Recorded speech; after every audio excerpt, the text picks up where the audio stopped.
I just put it on mine, so it'll pop up next year. So the hubby and son did the long distance thing of, okay, what are we gonna get on?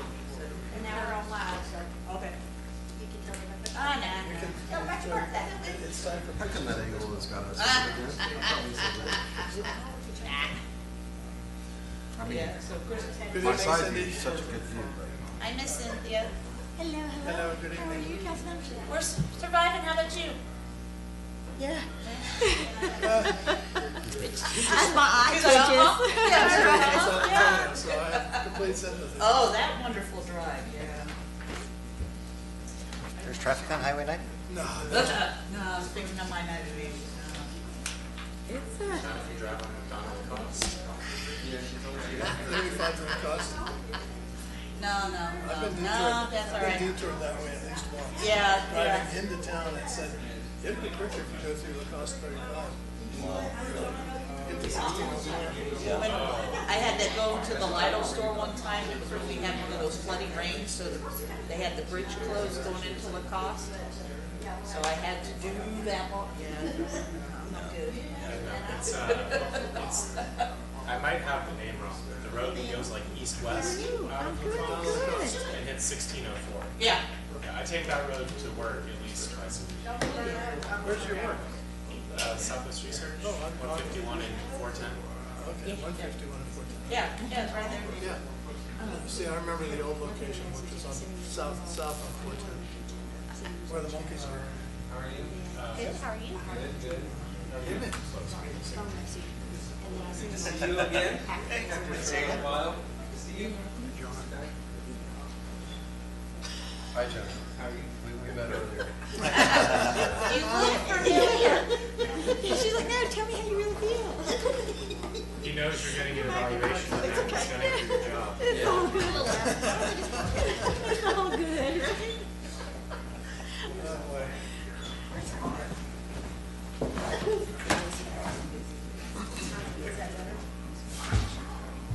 Well, I had a chance to visit with the partners on a few things, and they asked for the truth, and they're like, could you stop being so truthful? It's like, stop asking you the truth. I told him about it. I said, don't have my opinions, you really don't want it. That's right. Don't do it. Don't do it. Yes, way better. With the back of your head now, or? It was the Well, it's side a view, so now I'm out of it almost. Well, when I ran it today, I just put it this way, and I ran it for like 2.5 hours blank, just to make sure it ran. And I normally try to get it over here to where somebody's speaking, I at least see their hand. That's that. Babe, let me get the cheap candy out. Oh, we should have something to do with that. Oh, yeah, you have to go over. And I'm, I figured I'd wait till Make sure. Is he coming to executive session? yeah, I figured he could come on in there.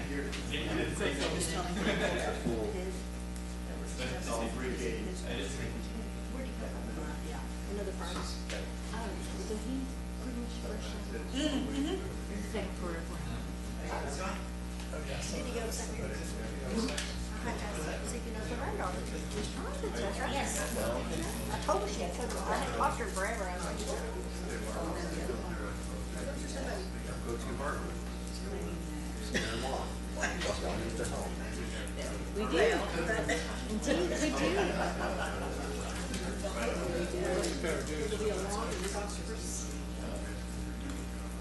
relationship. I hear you. But we're not getting your way, so. I hear you. You have to be. So, we did have She is. a question about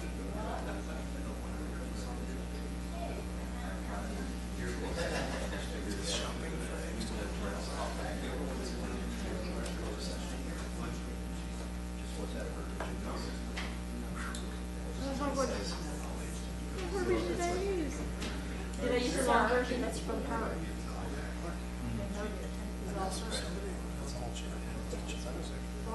You thought I would. No, I didn't do that. Deborah just suddenly went rogue. What,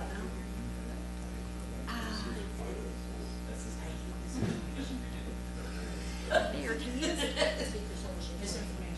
Not That's on mine. It should there? be more than Did I just put something that we hadn't used? I know, I realized that she's from the hot I have people at the store asking about the misinformation. And I'm telling them the correct information, so. Ah, yeah. Mm-hmm. Well, and of course, Joe would That's respond, but I was like, that's my polite way of saying.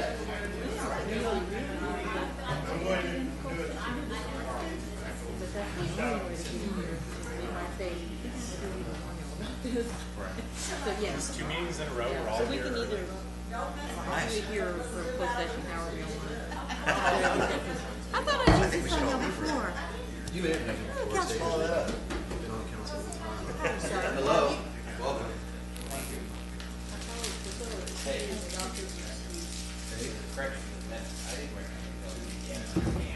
You didn't recommend what?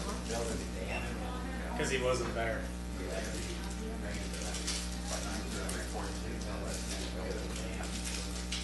I don't think I said that, but I may have Did been I this say one. that? I said that? Deborah said you said it, you said it. I know you didn't do that. I'd have to go back and listen to see how it was said. But you know, we say stuff, she writes it down.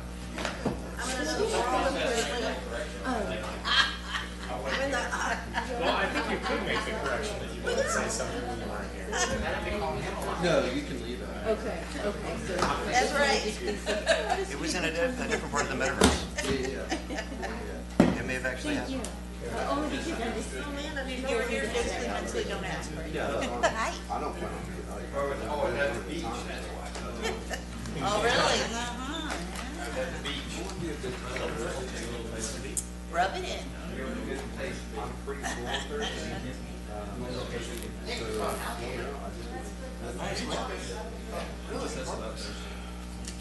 That's normal down in Florida. This is Corpus, though. I mean, this is Puerto Rico. It was, the mouth was this wide, and the head was like this tall. Oh, he was little. Oh, it was kind of a, Did you say it? one of those What ragged is moms. it? Did I dream it? Yeah, they normally go in there to kill off any bacteria or parasites on their skin. Are we gonna have a meeting They, Thursday too? You learn that growing up in I taught Florida. Mary to get the Pin selfie. meeting? I saw one driving Our through pin Baton meeting? Rouge one time. No. Weekly or whatever, we're gonna have I one swear that Thursday? thing stretched across the entire freeway. It was going across the freeway, caused a traffic jam because it was so big nobody could hit it. In Florida, they have, on the alligator, it's called the alligator farm. And a protective, I can just remove that whole thing. thing is, the largest alligator I think known, right. they call him Maximus. He's 22 feet long. He's enormous. They came with 3 girlfriends with him. And, well, they have it set up to where you can go zip lining over him. So of course, my son's like, I wanna go, so Christopher went zip lining over his enclosure, and it stopped right in the middle and just looking down. He was like, I didn't panic. He goes, I didn't panic. I helped myself along. In my head, I was But it was thinking awesome. that he Oh, made very a good. suggestion at one point, not in Over that here. meeting. I don't know, I think we could have. Did you get the suggestions for the corrections I emailed you? I'll try Andy. He wasn't no 9-footer, he was like 15 What it footer. is? No. I don't. Oh, may have been 20. You didn't CC me, did you? No, you see Maximus and it was like, full. I can run fast in I see it's 20-foot alligator. Yeah, that was like, almost like those people taking pictures of themselves, selfies with the license. Yeah, yeah. Except you'll notice we were up on the platform on the other side. With a wall between them. Yeah. We're supposed That's the to. smiles. I know there's traffic coming out of San Antonio. Who are we waiting for? The pastor, Oh, the pastor. You got 2. Terry Ballard from Calvary. You got 2. Well, now this, well,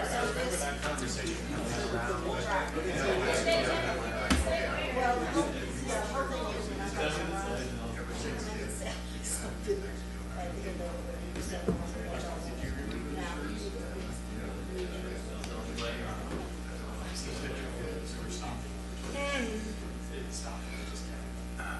I sincerely hope that we have 2,500 stopped on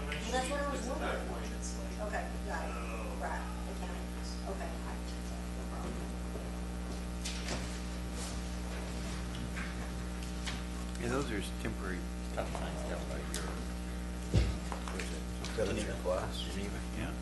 The city did put those up, just one of the neighbors didn't do that. Yeah, I went through the. You wanna put that napkin under your cup so you don't? Donna said that she would take me off of her four-letter list. Because I'm you not did worried that. about ratings, I was just worried about I'm like, getting oh, paper good. letters. You're welcome. I'll take credit. She was just happy you guys took it. Well, they're temporary, so.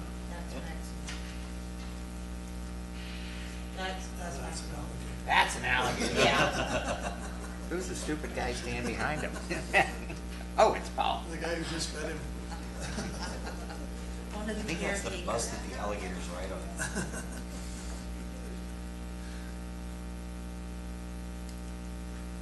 And he was actually from Florida. Oh, yeah.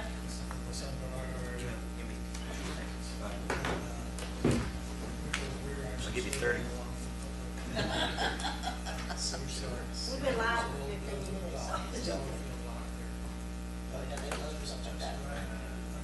And to those watching, I think that we will actually go through. Deborah has painstakingly left this on to make sure that it would actually work, so we should be good.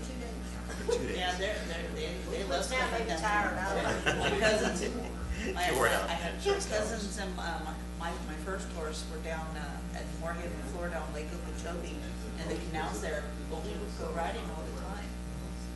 And having jumping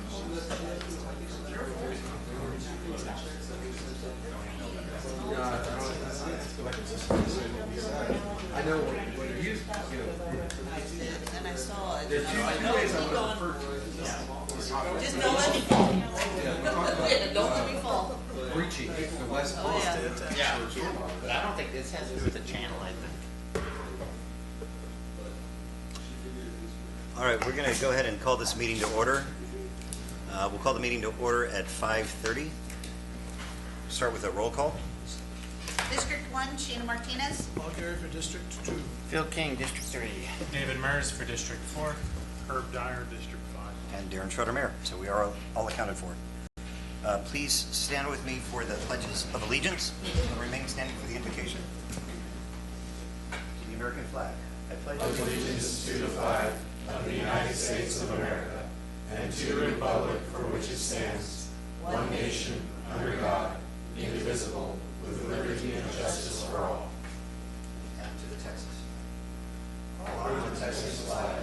I pledge allegiance to thee, Texas, one state, under God, one and indivisible.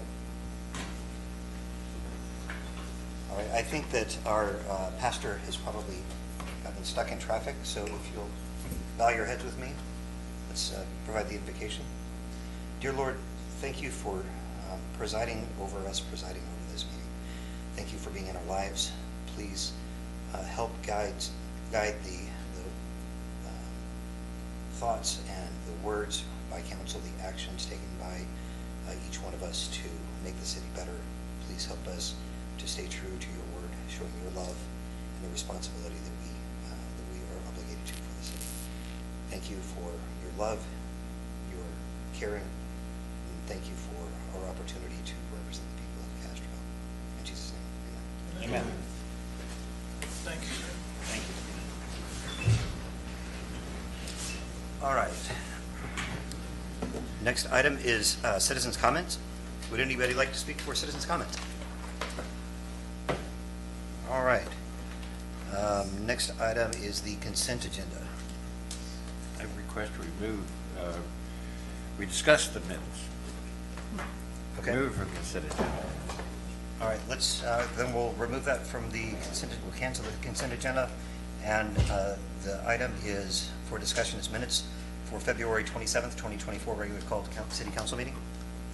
Yeah, in the minutes, quote unquote, it says, Councilman King made a recommendation to build a dam to help with the flow out of the west, and once they sent influence to the river, it would be drained the pond.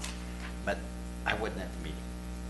So that must have been a misquote or something of their, I think it was referenced back to a previous meeting. Or previous comment. I think what I should have said was that at a past meeting, I just left that out. oh, okay. But I can Yeah, if you just look at whatever, you might want to go back and, I'll take previous. But I will correct it to show that it was from a previous Yeah. discussion. With that correction, I would move that we approve the minutes for February 27th, 2024. I'll second. Oh, sorry.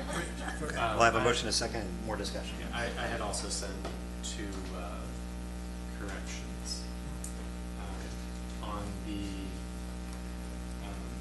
staff reports, the police department report. The minutes said that the police had stopped 2,500 cars in Country Village, but they had only counted them, thank goodness. And the other one is on the discussion about stop signs.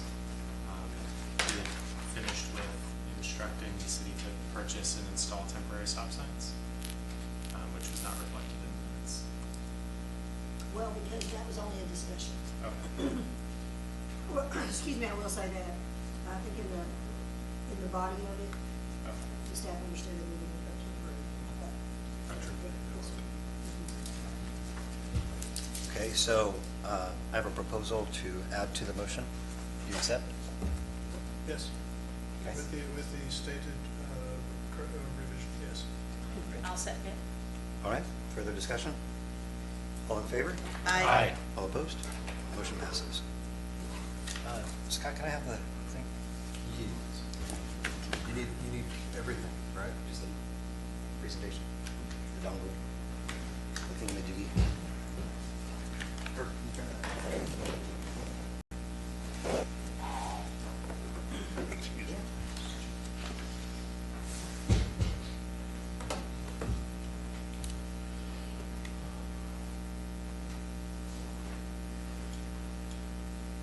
Yes.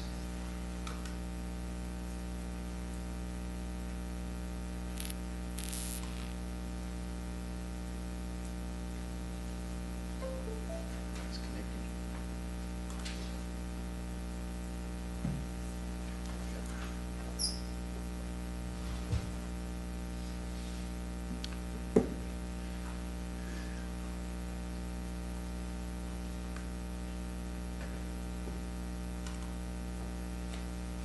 You have to click the button on the TV. It's a big button. Yeah. I hit that one. Make sure you got both of those plugged in right. Oh, I got it. The power has to be plugged into your USB. I don't have a large HDMI. Then let's just use this one. Right, perfect.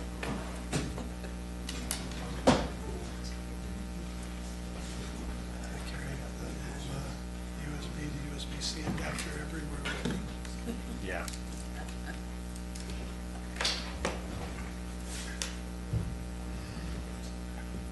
I can't wait till we're down to just the one. That's what my computer has, is just the one. And then they'll change the standard. Everything else is.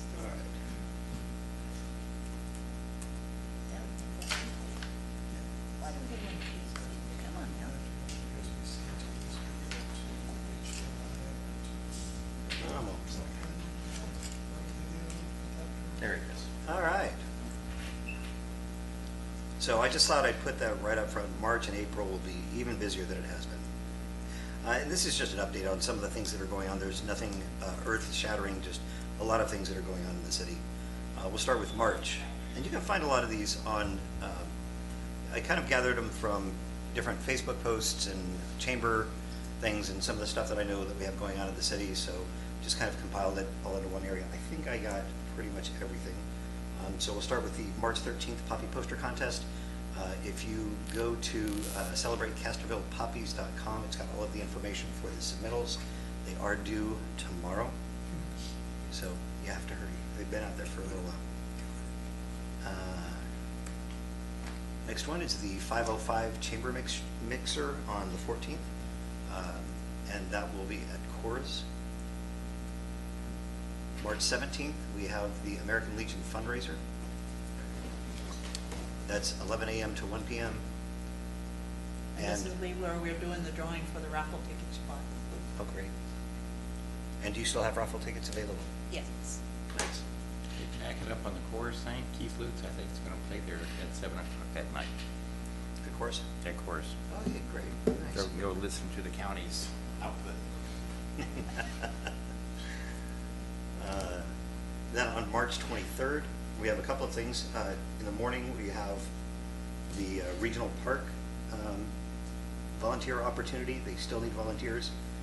If you get a chance, for more information, you can call into Helen at 830-931-4176. And it's also got her email address on here. If anybody doesn't know how to get in touch with Helen, please let us know and we'll get you in touch with her. I think everybody knows how to get in touch with Helen. But that's a great opportunity. I haven't done it in a while, but having done that for quite some time before that, it's really rewarding. And they do a great job on that. The next one is the Kinetic Kids Golf Clinic. You can read more about that at kinetickidstx.org.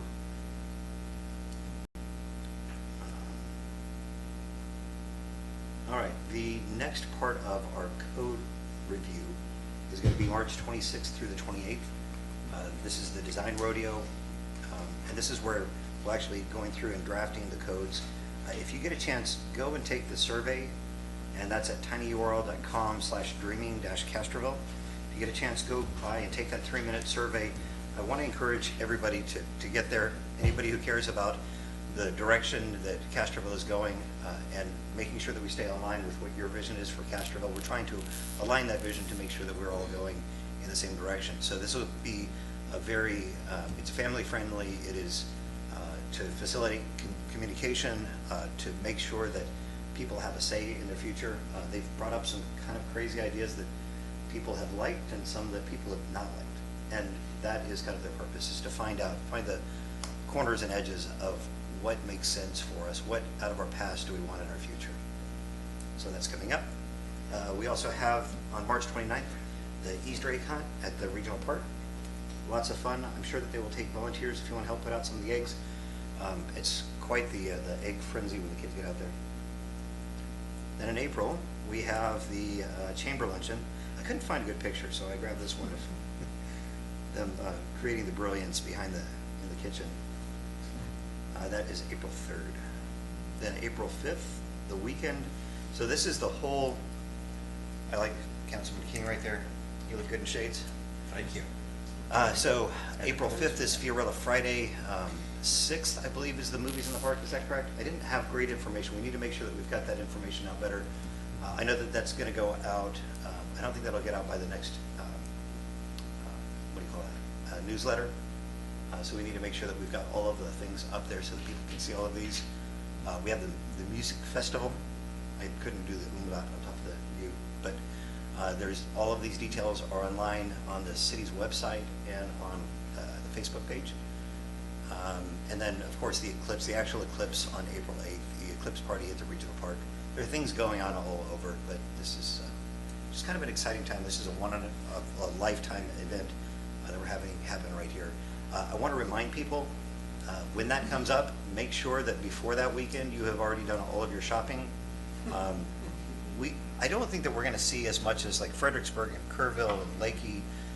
A lot of those places are going to have, they're going to be packed. They are going to be overflowing. They've been sold out of hotel rooms for a year now.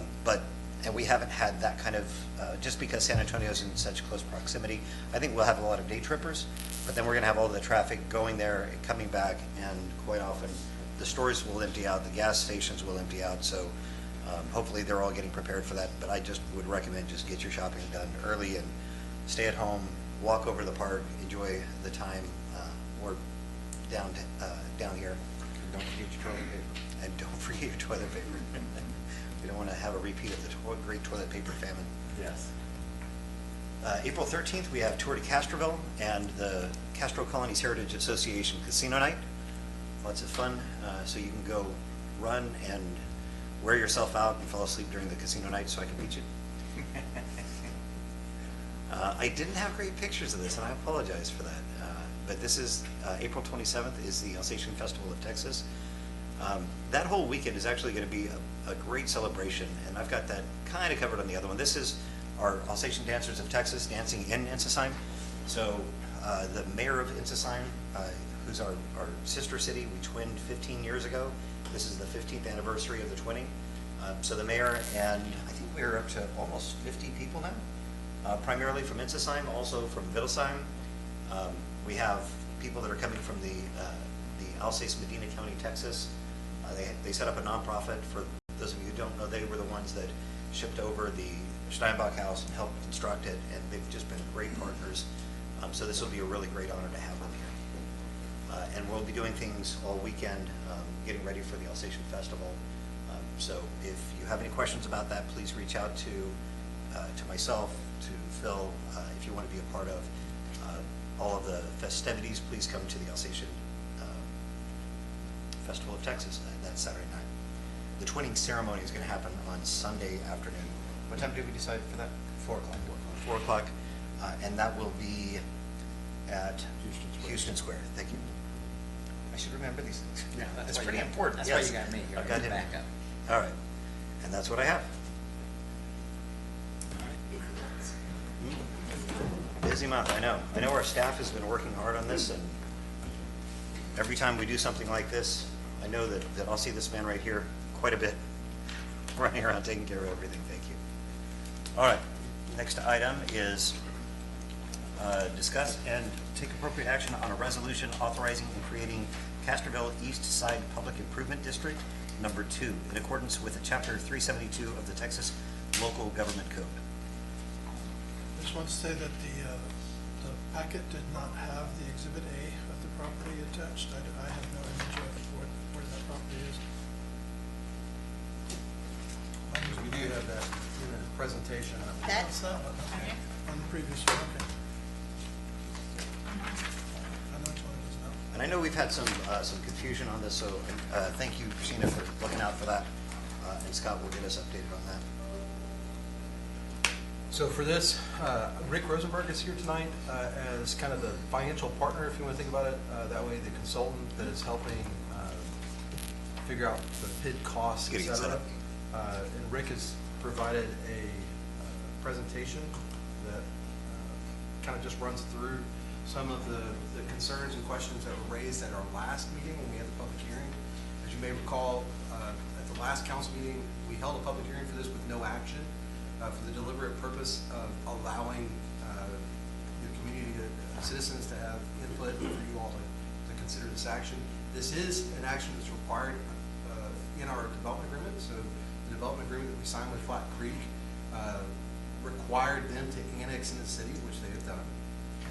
It required them to meet development standards, which you all established, which they have agreed to do. It's in their submitted plans. And we, in turn, one of the things that we offered was to allow them to establish a PID. And a PID is a localized assessment on that property that only gets assessed to those owners. But to go through that, I'd like to kind of turn it over to Rick and walk through that. I do want to recognize Shad Schmidt is here, who is the developer for this project. So we've got a room full of people with answers to anybody that have questions. And I'm working on bringing this back up. We get it all ready to go. We do have a hard copy as well. Yeah. Look at this. Pass All these right. down. Thank you. And just to be clear, this is a PID, not a PUD? Correct. Right. There was This some is a confusion public about- improvement district, not a planned unit development. Not a planned unit development. There was some confusion that it was happening inside of existing Castroville. This is actually happening on our outskirts, and he'll get into more detail about that. Thank you very much. Rick Rosenberg, Managing Principal with DPFG. We are a consulting firm that we work with developers around the country, primarily on identifying how to help finance infrastructure in the most cost-effective manner. I'm not going to go into a whole lot of detail on us. High level on what a PID is, and I know we've talked about it with you before. The PID is a mechanism created by the state of Texas that allows for the private funding of public improvements. The only costs that we're going to be financing through this mechanism are public improvements, roads, utilities, parks, and the like. All the costs of the PID are the responsibility of the PID itself or the developer. There are no costs to the city, and the city is putting no money into the project through the PID. No actual cash being contributed by the city. The only people who are impacted by the use of a PID are the people who voluntarily choose to buy property within the pit. So, and if nobody does so, it is the responsibility of Kingfish to maintain the assessments. They do not get a free break or a free lunch. There is a finite term, typically 30 years, and at that point, the assessments are fully paid off, and they can't come back. So from a city standpoint, we expect that the PID, if created, we will request the city issue revenue bonds that are non-recourse to the city. Any and all administration costs of the city are reimbursable through the PID, and like I said, no cost. You will keep 100% of your property taxes and your sales taxes. And as part of the development agreement, there was an agreement to create agreed upon development standards. From a homeowner standpoint, the benefits of the PID are very basic. Unlike an ad valorem property tax, which you might have with a MUD, a PID is a fixed assessment, a fixed number. It doesn't change with the value of the home. So as property goes up in value, people's costs are not increasing. So we can give them cost certainty of that part of their home ownership payment. It is a finite term, as we've talked about. Most importantly, homeowners or anybody can prepay assessments at any time without penalty. You have the choice to pay it off over time or pay it off in lump sum at different times. The assessment runs with the land, so that if you sell your property, you're off the hook and you have no other responsibilities. Most importantly, I think that if we all lived in a PID community and I did not make my payment, they cannot raise your payment. Each individual lot has its own individual lien, and it doesn't change with the actions of others. If we lived in a MUD-type district and a big property owner doesn't pay their taxes, they could be forced to raise everyone else's taxes to make up for that deficiency.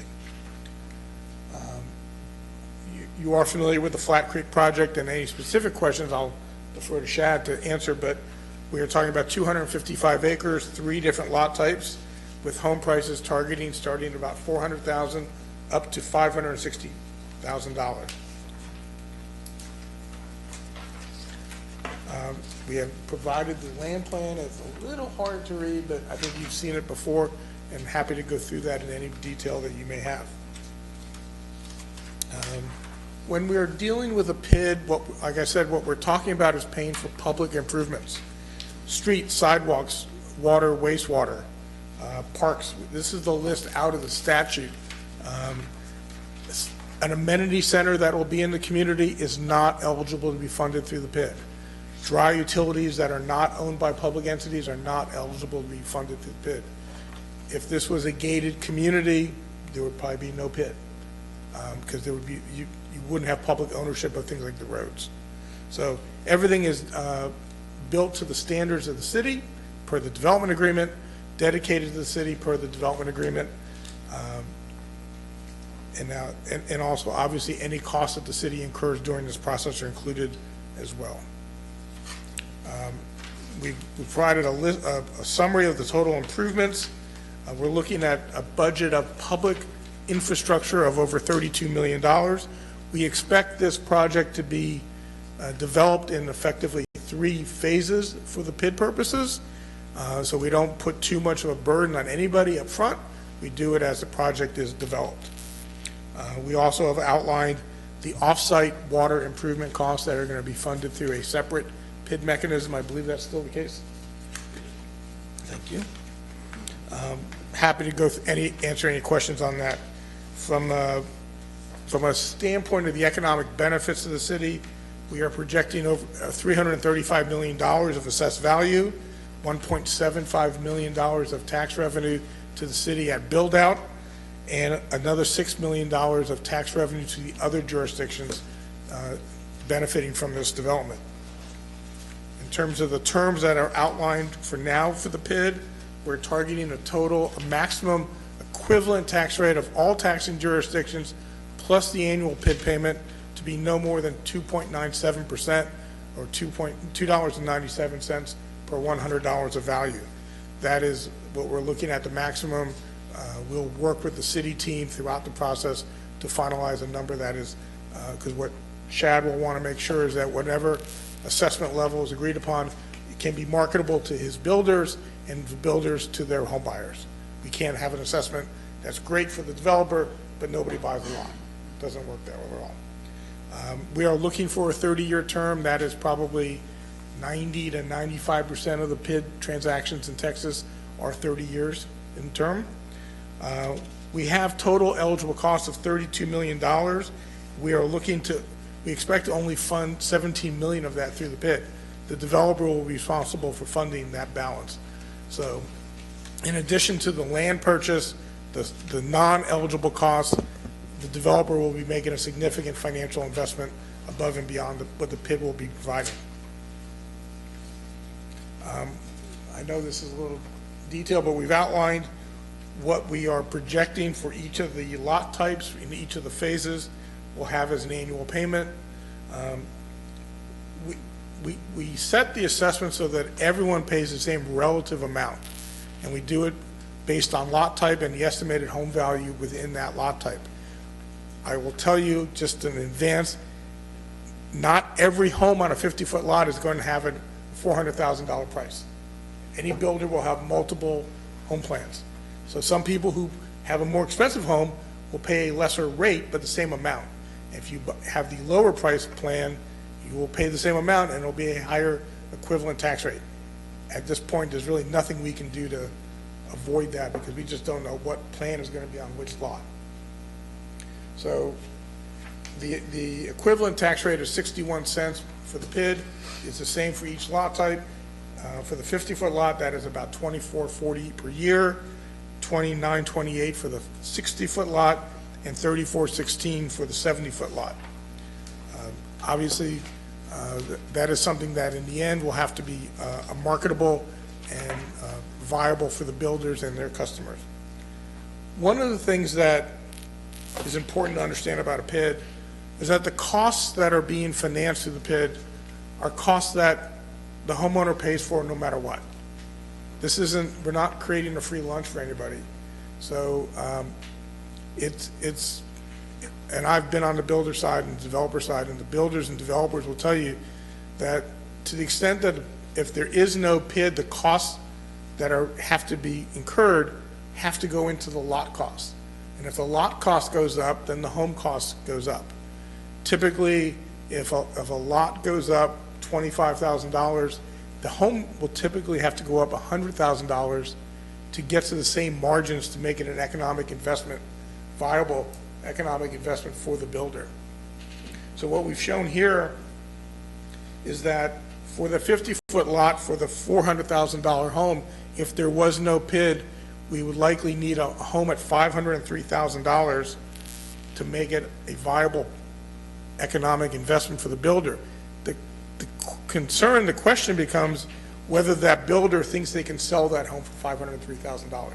And if they can't, they will pass on the project and there's no economic benefit for anybody. So it is a significant cost savings, we believe, for the homeowners. If you were to own your home for 30 years in a 50-foot lot, you would save over $231,000. And that's not back-ended, that is from the beginning. You would have with a lower home price, you have a lower down payment, a lower mortgage, lower taxes, and you get those savings even with the annual payment of the PID. So a 60-foot lot, it is a $123,000 impact. On a 70-foot lot, it's almost $150,000 impact. So we believe that the use of the PID provides more affordability at the same high quality of home. We mentioned earlier the expected tax revenues at build-out, broken it down here by taxing jurisdiction, almost $1.8 million for the city, $3.9 million for the school district, and for the county about $1.2 million. So pretty significant tax revenues to be generated by the development. And then we've outlined projected bond issue. Creating the PID tonight does not obligate anything in terms of approving a bond issue. That is a separate process that we will work with your team and come back and ask council approval. Creating the PID tonight is one step in the process. Before any bonds are issued, we'll be back here You'll be a little tired of seeing us, but we'll be back here several times. But we've just outlined 3 different bonds, about $25 million in bonds, generating, looks like we've gone up to about $19 million of costs. The goal is to make it a marketable bond. We will work with your bond counsel, your underwriter, your financial advisor to make sure that the terms and amount of debt is typical in the market and not into an extreme. And with that, I'm happy to answer any questions. I think from the one thing I remember from the prior council meetings when we talked about the petition amount of $25 million, I got a lot of oohs and ahs in the crowd. That amount is a maximum. We have to put a number in there. We can't go above that. We don't expect to get to that number. But more importantly, that's not money that the city is funding. That is all effectively developer costs. With that, I'll turn it over to Clay. Clay Benford, representing the city as special counsel in this matter. I also would say we don't shy away from that number either. That is a number that was given to us by the development team as to what they thought might be necessary in public infrastructure to be funded through this process. I think the important things to note is that the only parties that would be responsible for the repayment of that is the residents of this district by imposing upon themselves a special assessment to pay for it. And when you see the presentation as you just saw, I think it is potentially overwhelming and possibly confusing to the constituents and yourselves as to what you're actually approving tonight. And Mr. Rosenberg went into the future on things that you will see, can expect to see, because they are also natural questions that you might have at this point in time. But this is a very iterative, deliberate process, and this is one step in the chain. We started off with the development agreement, as Mr. Dixon described, the requirement for the development standards, and for you take a step, we take a step, you take a step. So we did the development agreement, the developer annexed into the city, requested by petition the creation of a public improvement district that would allow them to do all of this stuff. We had a public hearing. We do not recommend approvals on that same night so that you can take the input back. Today we come back and you are being requested to create the district. I call this an empty vessel. It is just a legal construct. You've not filled it with anything yet. You have not signed off on a plan. You have not improved a master development plan. We have a site plan that was part of the development agreement, but those additional discussions in detail for each separate component are forthcoming. At some point in time, you will have presented to you what's called a preliminary service and assessment plan that will take all of the general detail that he provided and provide significantly additional detail to say, at this point in time, we're approving an assessment rate of this, but none of that has happened yet. This is the next sequence in the process to ultimately get there. There is no financial obligation that has been created. There is no final plan that has been approved by your action tonight. It is simply the creation of the legal construct and set a maximum dollar amount based on the petition and the statutory universe of permitted public improvement projects that will be further refined when we actually adopt the preliminary service and assessment plan that will then formulate the basis for all of this. I wanted to be sure and clarify, because the amount of information that you're given is overwhelming and it looks very official and it looks very final. It is preliminary projections based on what they're going to ask for, but we will be back multiple times to get each step of the process individually approved. Thank you. Do we have questions from council? Okay, let me start, actually let me start over with District 5, if that's all right. Just go down the line. Is there any situation that could occur that would result in a financial obligation by the city? And I'm talking about unexpected cancellations, acts of God, No, anything. there's not. And so an assessment is not a tax, but it acts very similar to a tax. It is put in place before a property is declared homestead or it's developed, and so the lien is in place before an entity or a person decides to buy a home or a business decides to buy a lot. So they take it subject to the lien. The interesting thing about this is that it exactly aligns with our philosophy that we've been imposing, that development pays for itself. So the development imposes an assessment lien on its property. The developer is then going to use that as a revenue stream to leverage to obtain debt proceeds.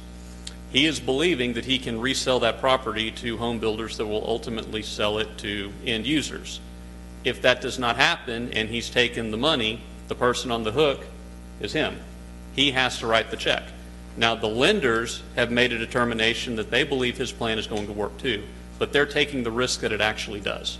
So the credit is the assessment from the property. If it does not happen, if it doesn't materialize, then he risks being foreclosed of his position from his creditors, but it is not a city responsibility at any point in time. Thank you. Let me, if I may just add that our firm has been doing this type of work for over 30 years. We've been involved with over $17 billion of these transactions, and we have never seen a city or a county have to write a check. That's good. Thank you. Thanks. Councilman Mercer? Sorry. One question and one comment. So when a series of bonds is issued, would the developer be paying those every year until the lot sells? Whoever owns property will get billed for the annual payment, and if it's the developer, he pays it. If it's the builder, he pays it, or if it's homeowner. Nobody gets a break. And we will have the city would have an agreement with the tax assessor collector to send that payment request as part of the tax bill. So it goes to the property owner, and they write a check the same way that they would paying their taxes. And then once that's collected at the county level, then the money is dispersed by the county treasury to go to the different entities. The money for the PID would come to the city, like it would the city tax payment, except the money is put in a segregated account that is solely for that one purpose of repaying the debt associated with the PID. And so it's very much functions like a tax. It follows the property ownership, and the liability is paid at the same time. And we encourage the home builders to work with their homeowners to include the PID payment in their escrow payment. It's just beneficial for all parties involved. And then the comment was that there's an estimated $32.5 million of improvements, and 1.75 million of property taxes. That's about 18.5 years worth of property taxes in improvements we're ultimately going to have to maintain. And in future things, it'd be nice to sort of get that broad ratio a little earlier in the development agreement process, if that's possible. And I think we've talked about that in the development agreement policy items. Yeah, we're continuing to refine that, and they're kind of two separate items. The general fund items, like the streets and drainage would be one thing, and then the utilities would be utility rates. And so we're working to refine that so it is very, very well aligned, so we understand what the actual numbers are, as close as we can get them. Okay, that's all. Councilman King? I think I understand what's going on. The only question I had, I think, was at least partially answered, and that is that the 30-year time frame is a fixed time frame. It doesn't start when there's a flat, it doesn't start when there's a sale. When the assessments are levied, whether we do the bonds at that time or not, there's a fixed term at that assessment for that time going forward. So that clock doesn't start So- until, say, there's a plat and there's some lots created. It'll be an agreed upon time between the city and the developer as to when that assessment is levied. Typically, it is levied at the time we do the bond issue, and so the developer will still be owning property and the builders may be owning property, but the clock starts for every piece of property assessed at that time. But we will only be assessing first phase. You'll be in phases. Right. So there will be separate timeframes. Yes, for phase. each of them will be done separately. That's what I needed to know. Thank you. Everybody else asked the question I was thinking too, so I'm not. Well, the one thing that, it's really interesting, I like the way that you put this together. If you look back to the history of Castroville, this actually models the way that when the city had been here for a little over 100 years, when the streets started coming in, I have heard stories of people that, some of my friends that were around when their parents were owning property, but they came by and said, hey, we're going to put in streets. If you want a street, you can pony up and pay your portion of the street, and we'll build your portion of the street. And if you don't, then we'll leave it. And they did it more incrementally. And it was the same thing with, I remember the gas system, the water system. So it was done incrementally. This is just happening all at once. It's a big number that people get a little bit freaked out about because it's a very large development where this, what we have experienced here happened primarily over about 150 years. This is happening in a much shorter time frame. So I appreciate the way that you're approaching this. I'm interested in the numbers. I know that they're not 100% accurate because you talk about the property values, but there's also exemptions, but you also don't address the other positive impact on the city of the sales taxes and the businesses that will benefit from this. So there's some ancillary benefits that aren't even covered here. Obviously, the sales tax revenues, which we could, if requested, we could prepare an analysis estimating what that would be. Also, the utility revenues that would be generated, we can't calculate that on your behalf if you want. Permits, impact fees, things of that nature that we're talking about just straight ad valorem property taxes. We're not talking about any personal property taxes and things like that. The cost estimates have been provided by the engineer for the project. They will be, by the time we actually come to you and do an assessment and a bond issue, they will be putting their seal on those numbers in an engineering report that will be approved by the city. And so everyone is putting their reputation and professionalism on the line. And you pointed out something else that was really interesting, and I like the way that you demonstrated this. I've heard some negative comments. I've had some people outside of Castroville talking about how they didn't like the PIDs for different reasons. But when you look at the true cost of any good or any service, you have your hard cost and you have your revenue. And if it weren't for the PID, that is incremental revenue to the developer, then you would have it in hard cost, upfront cost, which then would actually drive up the rest of the home values, which it'd be a lot nicer if they drive them up in 20 or 30 years than right now. So I think overall it's a great benefit. So yeah, and if there are more questions on that, I'm sure Shad and others can talk about from their experience as builders and developers on how the goal is to try, the use of the PID is to try to bring the cost of capital down as much as possible. Because in the development business today, the cost to fund these types of improvements are not typically done by a commercial bank because it's a 30-year investment, not a 2-year bank loan. So you're very often using equity partners that charge 25%. If you can do a PID bond at 6%, there's a huge difference and it makes things less risky overall. And the people who buy these bonds, and it'll be more of a discussion when we get to that point, are not, I'm not buying a bond. These are being sold to institutional, big mutual funds that do this for a living. And they've been doing it for 40 years. And they're very smart about what they buy and what they won't buy. okay. All right. Any further questions? Thank you. Thank you. Thank you very much. So,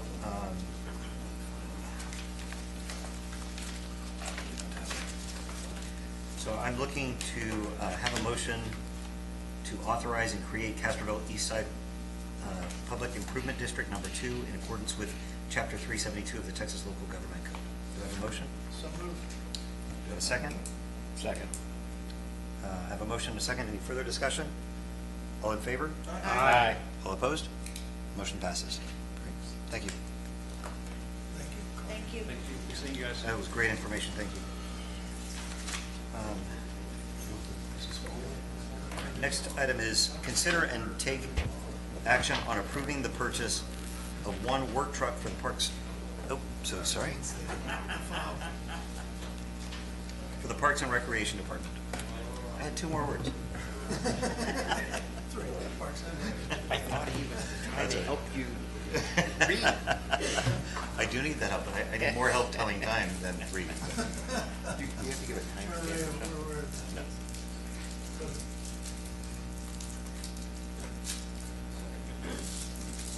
And I want to apologize on y'all's packets.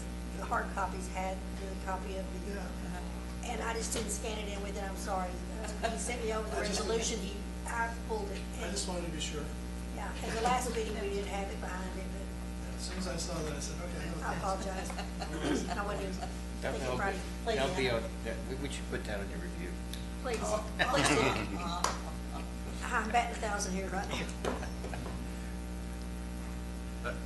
Let me know when you're ready. I think think I gave you permission.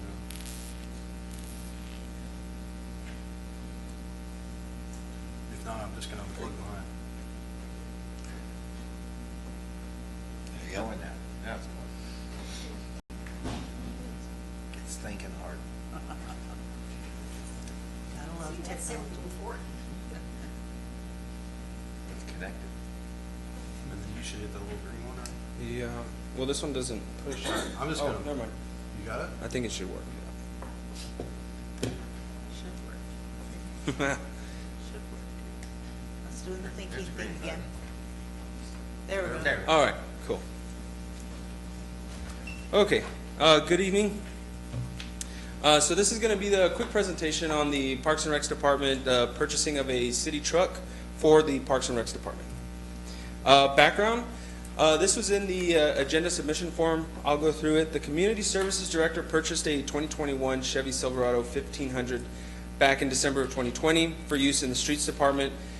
This truck was utilized as the Community Services Director's primary vehicle when Devin Fredrickson left the city. Responsibility of and for the Streets Department, along with all associated equipment, was transferred over to Public Works, which is now under the supervision of John Gomez and Ricardo Carrasco.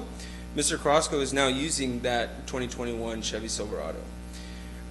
With the addition of another maintenance worker in the Parks and Rec Department, which is Jonathan Maldonado, and the promotion of myself to the Parks and Recs manager, there is a need for another vehicle. This vehicle was not originally included in the CIP. However, there is another piece of equipment, a 1991 Cat front-end loader, which was budgeted for replacement this year. Staff has reevaluated the necessity for replacing this equipment and determined that it is surplus to the city's current needs. It had been on loan to the county and is now being utilized by the airport for occasional maintenance. Staff proposes to use these funds to purchase a new parks vehicle as well as outfit future police department vehicles. So I put a slide in here on the current fleet as a city. This is a majority of the vehicles that we have. There are a couple in here that are not included that are single cabs. So the departments that have single cab vehicles are going to be the airport. They have 2 single cab vehicles. Electric department has 2 single cab vehicles along with their other heavier pieces of equipment. Parks department has 2 single cabs, and I think those are all the departments with single cabs. Are those single cabs, are you counting those are the? Not the equipment. No, it's the primary. Electric department has a Chevy Silverado 1500, and they have a Dodge Ram 1500, I believe. Yeah, those are the 2 single cabs. Some of the other vehicles that are pictured here are at Public Works, Streets Department, Animal Services. Up at the top left is going to be the Public Works Director and the Assistant. The Assistant Public Works Director is the vehicle that Devin had. The Inspector is not a full crew cab, it's a double cab. The back seat is a little bit smaller. Animal Services has a full crew cab. In the bottom left is the only Chevy Colorado in service for the city's fleet. After talking to the Public Works Director and why that one is not used as regularly, it is still currently being used. His explanation of it, and I understand it, is that basically with the growth of the city and the growth of the department, they outgrew the vehicle. Putting equipment in that vehicle, it was too small for the department. Putting any equipment in the back, they can use it for small runs, stuff like that, but in terms of towing, in terms of moving equipment around, in terms of moving crew around, it wasn't a feasible option, and I think that's why they moved towards the full-size, bigger vehicles. Streets Department, that was a full-size crew cab. Wastewater Department, they have 2 full-size crew cabs. Water Department, again, I'll show it here in a couple of slides. So that's kind of an overview of the city's fleet. Current Parks and Recs vehicles. So we have a 2022 Ford F-150 single cab. That is currently the vehicle that I'm using. Eventually, I would like to give it to Jonathan Maldonado or Larry as their primary vehicle for traveling around the city. Currently, they're both in this 2020 Chevy Silverado 2500. The purpose of trying to split them up is so that way more ground can get covered. So that way one person's working at one job site and the other person is working at another. If for some reason they both go to the same job site, they would take both vehicles in case somebody has to take a run for equipment or tools, something like that. They would be left with the vehicle and then they wouldn't have to depend on that one. The 2013 Dodge Ram was a vehicle that we were given from the police department. That's the chief's old truck. That one is assigned to Sandra Troublefield, who is the regional park attendant. She uses that one occasionally, primarily for weather, because her primary transportation is the mule. We don't want her out in the rain, we don't want her out in the cold, so she'll be using that Ram depending on how the weather is. This also serves as a backup vehicle for the streets department. Since it has flashers and it has a wigwag on the back, it's good for traffic control. But it's kind of a floater truck. So vehicle comparison, we went back and looked at some of the different vehicles for Chevy, and we have the comparison here. So Chevy Colorado, MSRP is $48,000, $45,000, $43,000, $48,000 from the three different dealerships. I was not able to get a buy board quote, but I can. Chevy Silverado 1500, a couple of different prices. The price does increase a lot. Makes sense with the bigger vehicle. And then there's also the Chevy Silverado 1500 LT. The big difference between the Colorado and the Custom, those two versus the LT, is going to be our engine size. The Colorado and the Custom, they have the Turbo Inline 4 or Turbo Max 4-cylinder. The Custom used to have a V6. They do not have any currently with a V6, but the LT has a V8. So there's a payload towing comparison there at the bottom.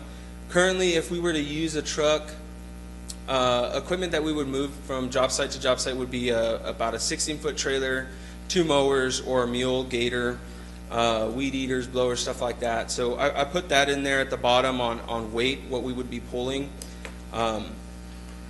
So yeah, there's a comparison there.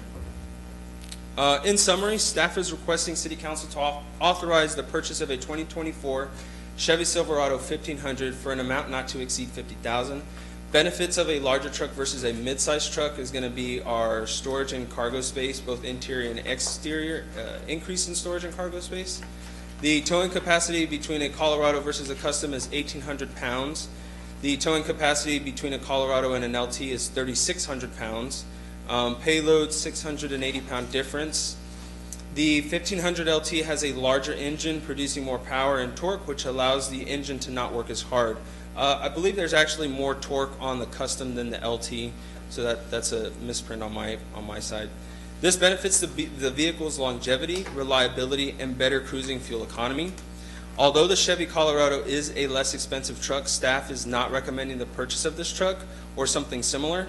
Currently, the city only has one Chevy Colorado and a fleet of 20 vehicles, 20 trucks, 13 of which are all full-size crew cabs. Excuse me. Biggest concern that staff has with purchasing a Colorado or something similar is the versatility, space, interior and exterior, and towing capability. Public Works' Colorado does not fit the department's needs any longer and is planned to be phased out with a larger truck. Another concern staff has with a smaller truck is the employees' health and safety. Getting in and out of a smaller truck is another concern, since smaller vehicles tend to cause back tweaking. So my recommendation is the 1500 LT. I can pull up the quotes here. There was a quote given from a dealership between a Custom and an LT. There was going to be, so this quote, Chevy 1500 Custom, was $44,588. This LT, there was a $2,000 difference, and then this LT, there was a $1,000 difference, $45,068. So, any questions? So the ultimate difference between, you've got on here MSRP and then quotes from two different dealerships, and the quote average is significantly below each one of those. So what is the ultimate price difference between the two? Between the two? Between the 1500 Custom and the 1500 LT, which is the one that you're recommending? So if we go off of the quotes, we'll go with this one dealership.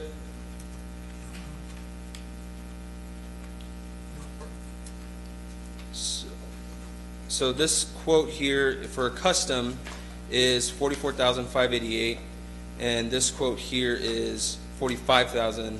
So about $500 plus.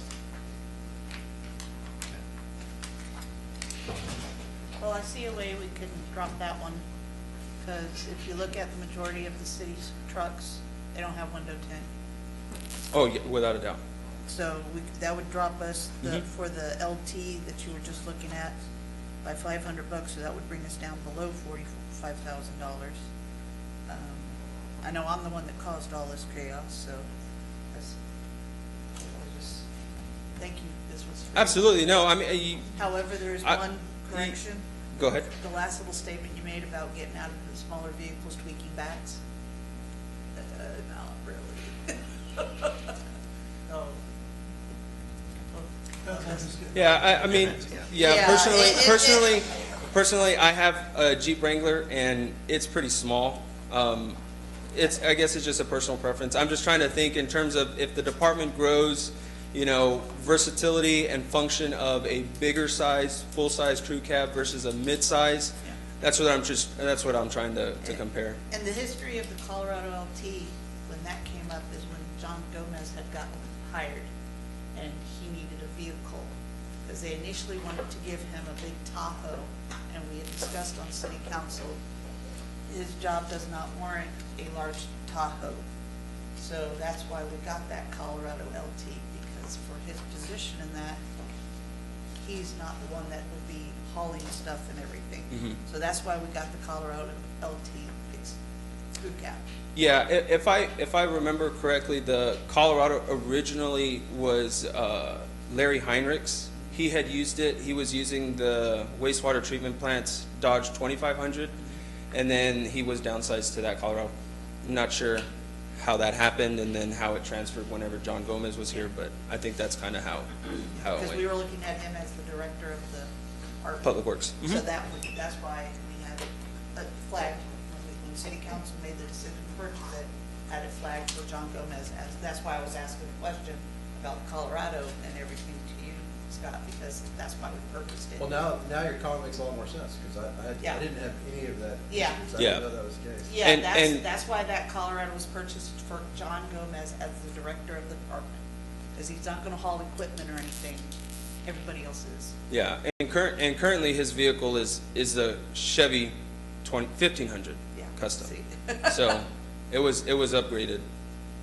And I think to that point, a lot of it again was just to the size of the Colorado and the custom of the 1500, being that it was outgrown. Well, in the Colorado, it just, we had the other superintendent, Roy, he drove. Yeah. When he would go to job sites and stuff, so it was kind of. Yeah, but that's why how that Colorado came about. Because it wasn't bought to be hauling vehicles, it was bought for the director to go and do his spot checks or go to meetings. Cool. Anything else? All right, Councilman Carey. I have no questions, I just, I shy away from the turbo force myself, so that's all. Okay. Councilman King. I drive Jeeps. And nothing against Jeeps. My dad, he just got a Gladiator. They are phenomenal vehicles. Mine has 300,000 miles on it. I love them, but for me, they're too compact. Totally in jest. So, I could not live without my 2500, but I usually drive my wife's Jeep. Yeah. yes, we know that. And the whole You city know knows They that. think it's mine. I'm like, no, that's my wife's. No, with your That's my driving wife's your Jeep. dog. The dog drives. Yeah. Councilman Mercer. How many people do we expect to be using this truck most of the time? You mentioned sending 2 guys in 2 trucks to the same spot. Yes. So the reason so to answer your question, it would be primarily my vehicle, but it would be accessible to the whole department. So the administrative assistant, she does not have a city vehicle, but if she wants to do a RV count or if she needs to run and get some errands, this would be the vehicle that she would use. Same thing for the crew. If they needed to go into town to pick up equipment, and it took more than 1 or 2 people, they could hop in this truck. So it would just depend on the situation. But from day to day, it would primarily be a one-person vehicle. And then, not necessarily to suggest taking trucks away from people and ruffling feathers, but it seems like in general, giving the biggest, largest, strongest trucks to people who spend more time in an office would not always be the most effective use of our resources in the future. Again, not necessarily suggesting that we take away trucks people feel like they've earned, but just in the future when we're moving trucks around. And I spoke to the mayor briefly earlier when I was talking to Deborah, and I think it goes back to just trying to get a solid standard across the board, on what vehicles we have, how we're using them, and I think that's something that probably being in that employee advocacy committee might not be at the top of the list, but something that we want to discuss so that way we have that uniformity across the fleet, of vehicles. But I think one thing to just keep in mind is part of what you're paying for, because there's no question, you are going to pay an incremental amount more for a larger truck, but it's really about the versatility, because trucks do have to be maintained. You do get flat tires, you have other issues that will take a truck out of commission, and for the versatility of the fleet, I think that's a very strong argument why you might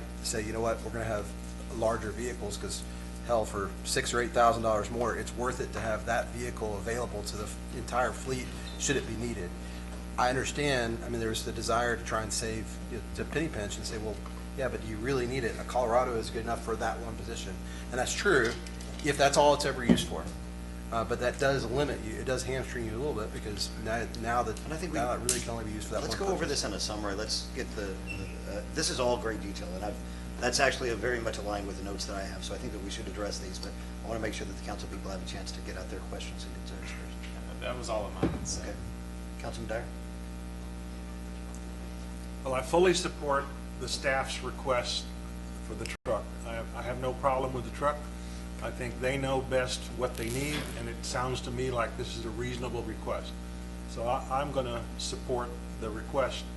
However, as I said at the last meeting, I would ask the staff to go back and relook at the CIP, because the staff was awful quick to take a vehicle that was listed on the CIP to be replaced and declare it surplus. So I think that the list needs a little more scrutiny for the future years, but I will support this request. And if I may, to Councilman Dyer's point, so I've worked on that front end loader. I've talked to the streets department superintendent, and that front end loader is an older piece of equipment. It was at the county yard whenever we were doing the fencing at the airport. It was used by the city, and we've done some maintenance to clear where the community services department is at. Long story short, it's housed at the airport. Whenever I talk to the street superintendent about this whole ordeal, he personally said that a front end loader for the streets department could be replaced with something a little bit better, like a backhoe or a blade or something like that. So it's something that I agree we need to review at CIP and talk to the street superintendent and see what needs he needs for the streets department. The front end loader, again, after review, is kind of just an extra piece of equipment. It really can't do a whole lot other than load equipment and material.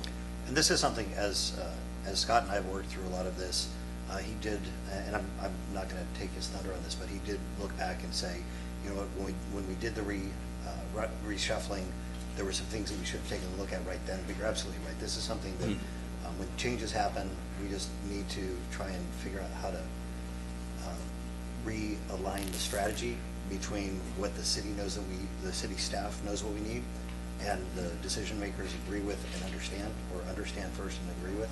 So on this one, the way that I look at this, it bothered me because I felt like I know the amount of detail that specifically that Jonah puts to this kind of stuff, the amount of thought, consideration, the thought and consideration that Scott puts towards any kind of capital outlay. The fact is that he has helped manage our money better, I think, than it's been managed in a very, very long time. And while we do have some costs that have increased in the utility systems, we've seen that, we know pretty much why that's happened. But I think that overall, he's managed that very, very well. So he's definitely got some additional trust from me on the decisions that he's making. Looking at these trucks, they're work machines. These are not like, I get in my car and I go do stuff. I try and stay out of my car. It's an A to B kind of thing, and they're using these things all day long. It's kind of like we've talked about with the heavier equipment, making sure that it's air conditioned so that they can actually last longer, so we can maintain city staff in creating an environment that is welcoming, inviting, and at least somewhat comfortable in a pretty miserable job. And it's looking at the longevity of the machines as well. I really want to get into the standards. We had talked a little bit about the standards that I think that we need to develop with this, and that goes directly into the CIP, it goes into the maintenance, repair, and replacement program, so that we're talking about the standards and not about an individual purchase. We should already have it set up in our standards of what vehicles, who gets a vehicle, and come to that agreement first so that we don't have these conversations. But that's work that we'll have to do hopefully during this next budget cycle in the finance workshops. I do agree with the flexibility. When I bought my 2500 for myself, I really wanted a Mustang because I like this. This probably ends up being cheaper because I won't have to see the chief so often. So, but the way that I looked at this is I knew what kinds of things I would have to haul. I knew exactly how much I would need to do, but I also looked, because we keep our cars for a long time. We keep our cars for 15, 20 years. And so I look at it not just what is it going to accomplish for me now, but what's its second use. And the city's done a great job of doing second use and third use and making sure that we've got that kind of flexibility so that we do have long living machines that can continue to serve the city as we grow and can fill some additional needs so that we're not buying new equipment all the time. And then going back to the comfort thing, I would really rather have a comfortable ride from somebody that's working all day long, getting in and out of a vehicle. And the cost difference, the biggest cost that we have is not the machines, it's the people. And if it costs us good people, that we have to go and we lose them and we have to retrain, and because we had gone, and I'm not talking like carte blanche with the cost of the vehicles, but if we don't keep them in something that is workable, that is, I'm not saying the lap of luxury, but something that's comfortable and definitely workable, I think that we will continue to see the kind of side effects of that. So that's just the way that I look at some of these things. And I think that's the way that we should start approaching things with that kind of methodical. I mean, you dug into this like amazingly, and I really appreciate that. I like the amount of thought and detail that's gone into this. And we can agree on certain things and not on others, but I think that everybody's been very thoughtful in their consideration of this. Scott, did you have anything else? I didn't mean to cut you off. I just wanted to make sure. Okay, we're good. Great. So the motion that I'm looking for is to approve the purchase of one work truck for the Parks and Recreation Department based on the information that we were given on an amount not to exceed $50,000. And no tint. I think for $500, having tint in South Texas, None of the other majority of all the other work trucks do not have tint. I think we're gonna get what's available, and we'll work a deal. If we don't want tent, we won't get tent, but we're gonna try to find what's available. That's the bigger challenge, honestly. okay. I'm just looking at it because I'm just trying to think of fairness for all the other people too. So. Okay, so is that a motion? I admit that is a motion. Second. All right, so I have a motion to approve $50,000 and not spend additional money on tent. And I have a second. Any further discussion? I guess on the tent though, if available. If it comes with it. Yeah, because I know right now buying vehicles, you take what's there. Yeah, if it's already has tent, we may tell them, we don't need or want the Without tent. adding, and I think that's what our We won't motion pay for was. it, but if that's what's available, then. Without paying. Is that? Right, yeah, no, but we should look at no tint, because like I said, it's not fair for everybody else. Sure. Because then everybody else will wonder on their vehicles. Second is amenable. Okay, great. Any further discussion? All in favor? Aye. All opposed? Okay. Motion passes. One post-vote question, why do we have one black pickup truck. I know the one that came from the police department, Black and white, yeah. but the No, all there's not black the black one, one. is that, there was no whites available, and can we get a white available this time? That, yeah. Right, Jonah? We have one black, all black pickup. Oh, yeah. Yeah, that And was, it's a new pickup, so we bought it. no, we bought it used. We actually got that one used. When y'all made, when council was presented with the option of buying the, we got the skid steer and the trailer and the pickup. Basically, y'all approved buying all of that as a set. So we got a trailer to pull it, a pickup that could pull that trailer because it needed a gooseneck, and that was a used vehicle that had the gooseneck. Got it. That explains my question. Yep. Post vote, it didn't matter. Just a token black truck, that's all. Yeah, That was kind of, anyway. All right, next item is review of applications submitted for open positions on city board and commission. The only application you have right now is from Mr. Alexander, I believe. Also, he wasn't able to attend tonight, and sent you an email. I printed it out for you with his qualifications. I believe if there's any other applicants that's going to come up, I have not received them as of yet, but there is 3 positions on this board, 1 full and 2 alternates. So, Great. but this is just for review tonight.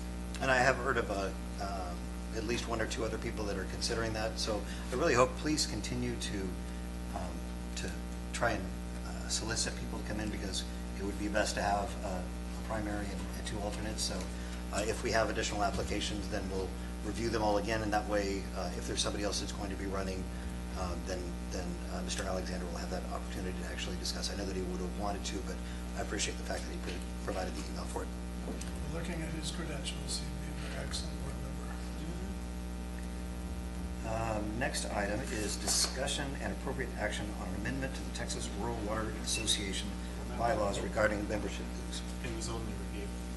Yes. It was just a review. We're not, Yes, next meeting, we may have. if you remember, the policy is really to make sure that we understand who's applying, give them the opportunity to advocate for themselves, and that way we can make a decision at the next meeting.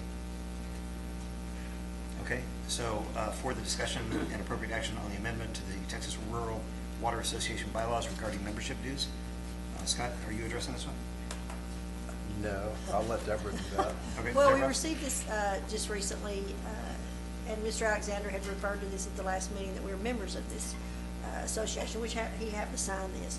And apparently they're wishing to change the bylaws and change the date the dues are to be paid. There is a ballot in here if someone from the city is not going to attend this conference, and we could, if you so choose, either yay or nay, we can send it back in to them. But it's basically changing your dates. Since Bruce is the chairman, can we have him vote for us? I don't know. I don't think so. I think y'all have to do it as a council, because he's not a member. He's the chair, but we, the city, are a member. Do someone from the city normally attend this? No, but don't know. I can't remember where this is being held, but I think this is in Fort Worth, and I want to say Ricky is attending. But he could also take this, if y'all, however y'all choose, he can, because during that conference, they are gonna have voting. It just depends on whether or not you wish to have it sent in ahead of time, or have him do it. For us, for our budget purposes, it really doesn't matter when they collect dues. It's budgeted for, so. So the only change here is that it's moving from May 15th to March 31st. Correct. No impact to the budget, No. no impact to the citizens. So how long have we been a member of this? Because there's misinformation out there, and I want to make sure everybody knows that this is not something new for us. Oh, I think it's. I For don't know. years. Years? And I'm sorry, Okay. I don't have that number, but we have it. Just misinformation's out there. I want everybody to know that this is nothing new, not a new expense for us. No. It's just changing the due date. Probably since Bruce was Public Works Director. Or Possible or before. before. Yes. How, Okay. how much are the dues? I don't know. I'm so sorry. I mean, $100, $500, $10,000? So I think the point. I can go look in my not very budget, but much, honestly, I don't remember. We've got, we're members of a number of different organizations that benefit the city, especially for our utilities. So we're members of the Texas Municipal League for the City Council, but we're also members of the Texas Rural Water Association. We're members of there's Texas Public Power Association, TPPA, that we're members for, and then there's one for the gas as well, for gas wholesalers or suppliers that we're members of. And those memberships, generally, one of the reasons that cities and utilities, especially publicly owned utilities, will join these types of organizations, because especially in this climate, they're an advocacy group that acts on our behalf when there's legislation that is being considered that might be punitive in nature to public power and public utilities. And that, again, I think that's been a major issue for the last 10 or 12 years, where these organizations have been able to represent their members. And I know that from time to time, there'll be some issue that will come forward to us that where they'll ask for our grassroots type of advocacy participation. I don't have those amounts. I will look that up and send it out to you. But it is a nominal fee. I just don't want to, $200, $500, it's a nominal fee of some kind. Sounds good. It says here that the district caucus will be in San Antonio on March 27th and 28th. And so I think if we tend to be represented. And I apologize. I know there's one in Fort Worth. I just can't remember which one that is. So I'm just thinking we need to really do something tonight, because we aren't going to meet again before then. So. Can I make a motion? Yes. You're supposed to read it, so I just say so good. You would read it? I make a motion that the city vote to amend the Texas Rural Water Association bylaws regarding the membership dues as it was presented to us. Making membership dues move from May 15th to March 31st. The dues are $1.45 per meter, $500 minimum. So I would have to figure out, look at what they're charging us, but it's probably in that $1,500 range. Okay. I have a motion. Do I have a second? I'll second. Any further discussion? All in favor? Aye. Oh, so, Oh. can I back that up? Okay, we're gonna back that up for discussion. I was just gonna say, if it doesn't really affect us either way, maybe we don't cast a vote either way and just let the people who care about it make the decision. Well, I think that it's kind of like when staff asks us to make a motion to modify something that they know is gonna be beneficial. The staff will take a look at this and see if there's any impact to our budget. And it's just the organization is trying to clean up their paperwork, so I think that it's important that we do cast a vote. Okay. Okay, so I have a motion and a second. All in favor? Aye. All opposed? Motion passes. The other thing in this packet is the delegate certification form. If we want to send somebody to that meeting, we have to really make that happen. So I don't know if we have to do that as a body, or if we let Scott delegate someone to represent us at the meeting. Yeah, the delegate form says delegate certification form must be completed and turned in On March for 26th. your absentee or in-person vote. Yeah, I'll delegate someone from either myself or the staff to deliver our vote. Very good, thank you. All right, next item is discussion on prohibiting commercial trucks parking on residential streets. And This is is something, Councilman Dyer's item. okay, Councilman Dyer? Well, the reason I brought this to the city's attention was because Southern Oaks is the main street that goes into Alsatian Oaks right now, since we don't have a street that connects to Highway 90. So any person that's considering buying a house in Alsatian Oaks and they want to go out there and look at them has to drive down Southern Oaks. On Southern Oaks, at the time I wrote this, there were at least 8 no parking fire zone signs along Southern Oaks. They had been there for some time. They were put up by the contractor, by the developer. I'm concerned about 2 things.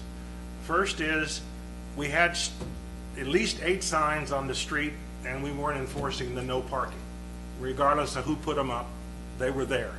And we were not enforcing the no parking. Mr. Dixon has since taken care of that. He's removed the signs. So the enforcement issue's kind of moot. Secondly, I provided photographs to Scott. Southern Oaks has been extensively damaged. Drive out there and look at the curb. Just walk down the curb. The asphalt is anywhere from a ½ inch to an inch separated from the cement because of the weight of these trucks that's parking on it.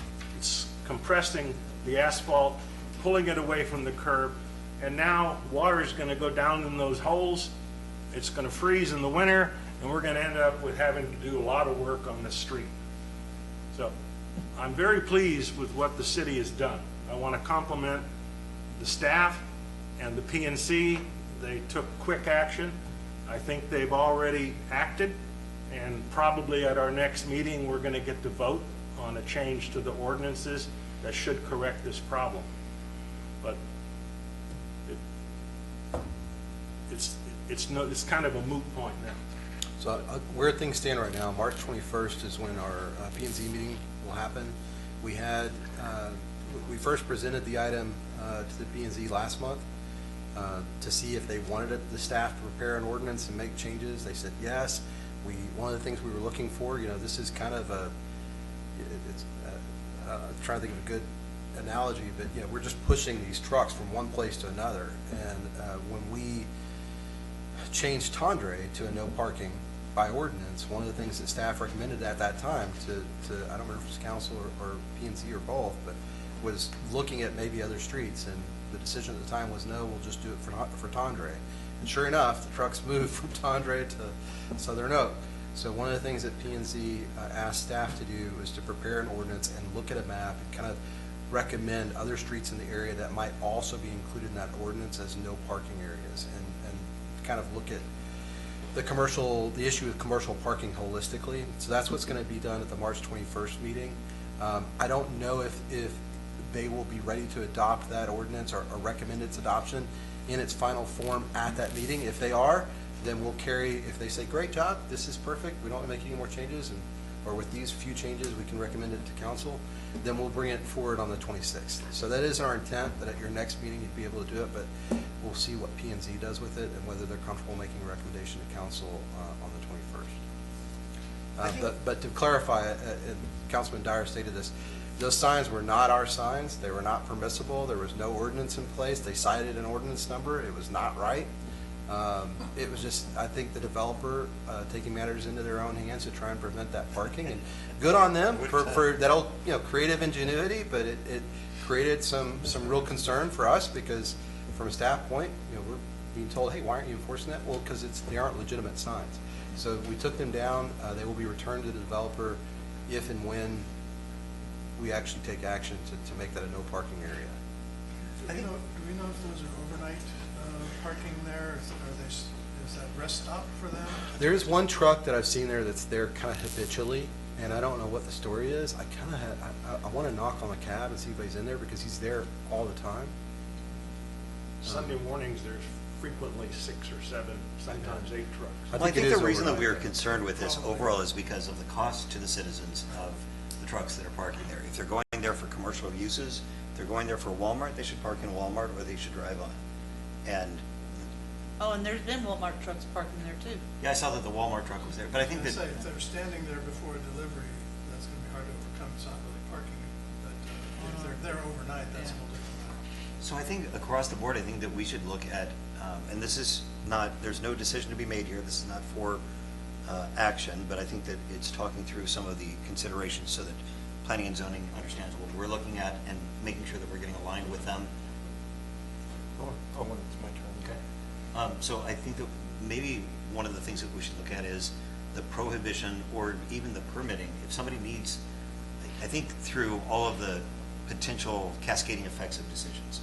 So we made a decision to not allow trucks on Tundra Parkway, and it moved over a street.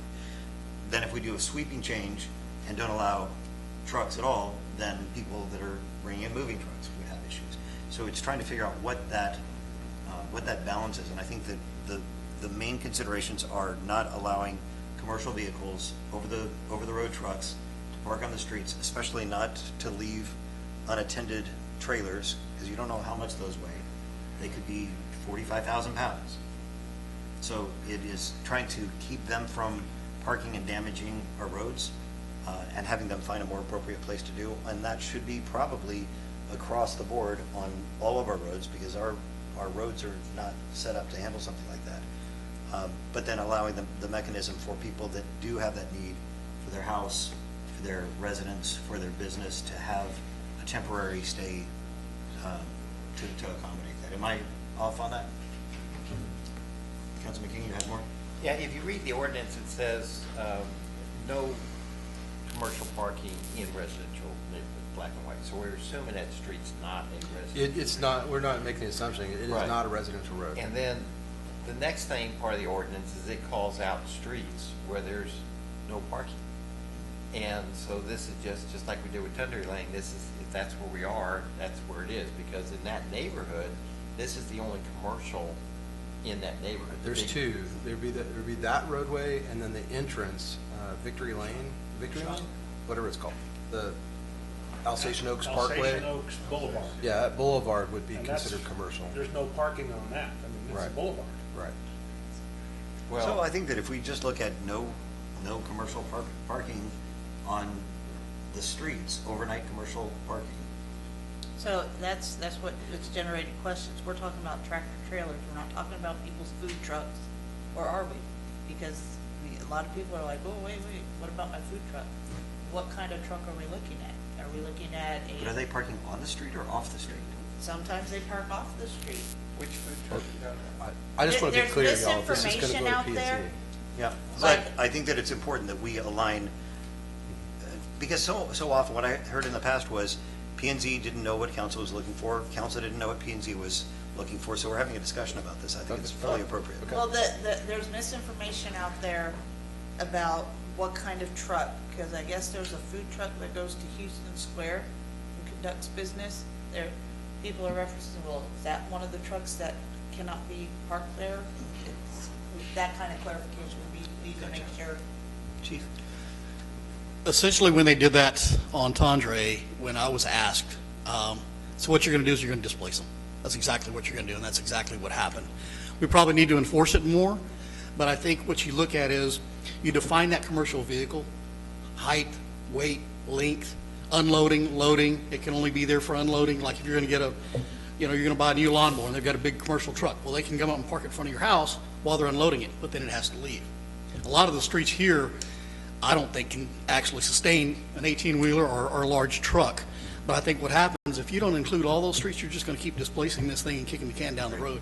So I think if you're really specific on that ordinance, I think you can have a win-win situation. So I think that's maybe no unattended trailers over 2 axles, right? Because You'll get lawn service companies have a trailer with more than 2, or, well, I guess they'll not have 2 more axles. than 2. Yeah, not more than 2 axles. I mean, I have a trailer that has 2 axles. So I think that handles pretty much everything that you would have that would be of normal use. So anything over 2 axles, you can't leave it unattended on the street. They can do it off the street all day long. And then no overnight parking of commercial vehicles. I've also seen travel trailers where they can come to their house, load and unload, but then it has to leave the street. I think it's designation of loading and unloading. If you're not loading or unloading. Correct. And that's not parking, that's loading and unloading. Yeah. Correct. Exactly. I have a neighbor who has a semi-truck and regularly parks it unloaded near where he lives. I've never heard anyone complain about it. I don't think it's really a problem.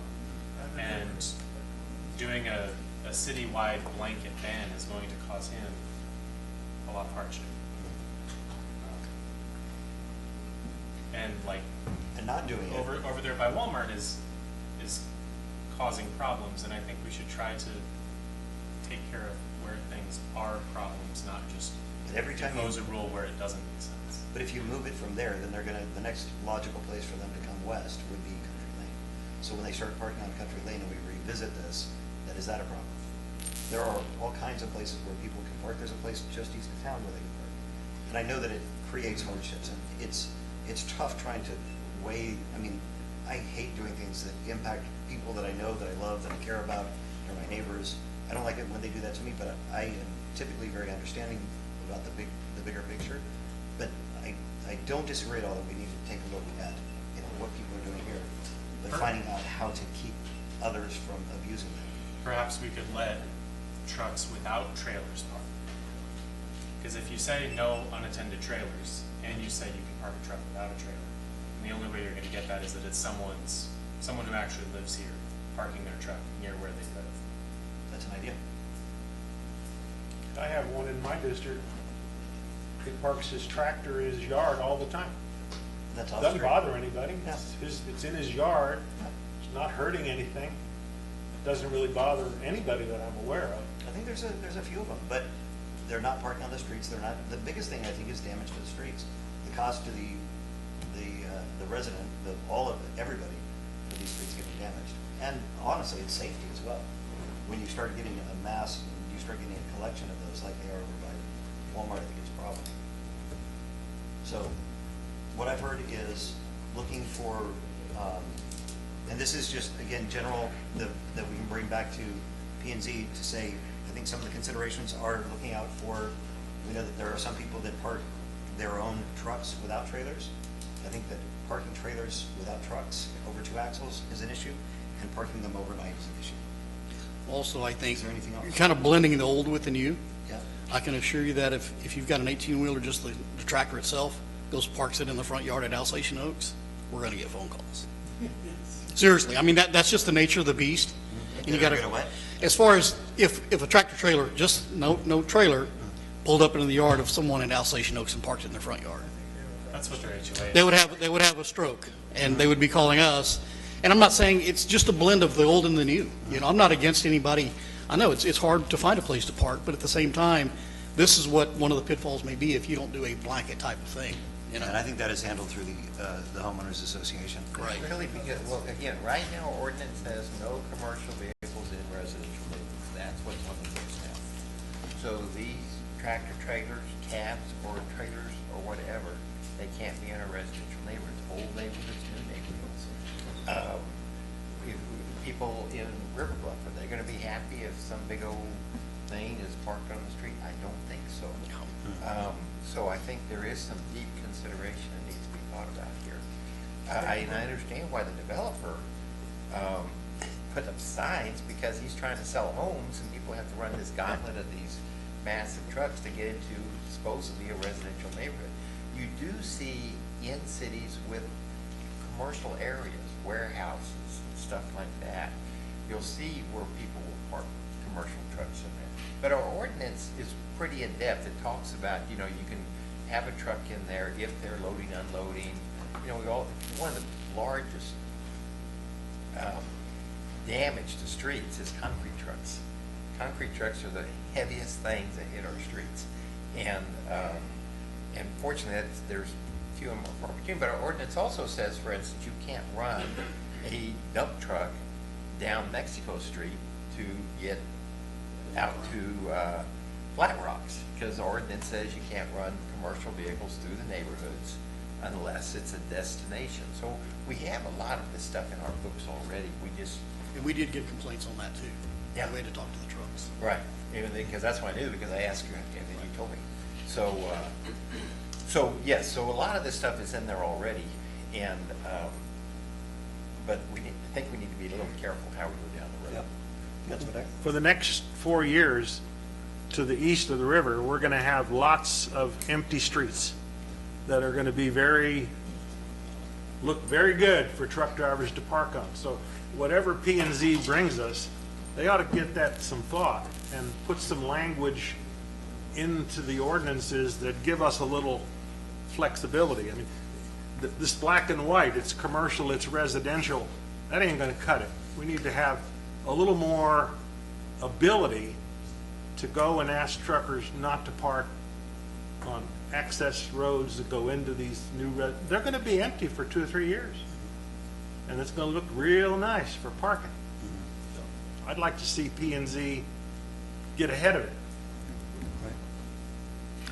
Is P&Z also looking at the existing ordinance? There, what we were talking about, commercial vehicles in residential areas. I don't know. I don't know if that'll come into the conversation. Okay. I really don't. I know that wasn't discussed in the original scope. It was really about, what additional prohibitions we want to add Okay. to the commercial parking. Paul, are you tracking all this? You're going to be at the 21st and represent the councils? Yeah, I was thinking we ought to give Jim at least a heads up that this is something we're gonna have him work on, because I think he might have resources that would assist in given where he works. Yeah. Okay.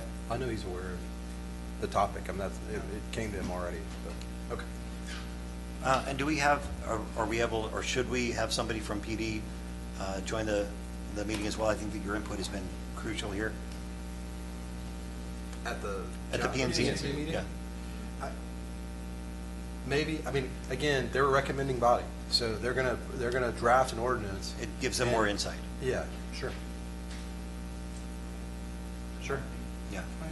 21st? The 21st, in the evening. It's a special call. You don't like sleepy, do you? Sorry. I don't mean to volunteer you. No, I'm good. I just need to check my schedule. I know I'm going to be out of town the week after, and I've got some meetings on coming up, so I'll check my Or schedule. if you have a representative, just somebody that can speak to this. I think that it's really just, I want to give adequate resources to the people that are advising us. I don't think it's fair that we would have a piece of information that they wouldn't have, so I want to make sure that we, Typically, what happens is like the police don't drive around looking for a travel trailer parked on the street. Right. Typically, it's their neighbors calling in to get the police there that they're upset with. That happens all the time. So. Nobody lives on.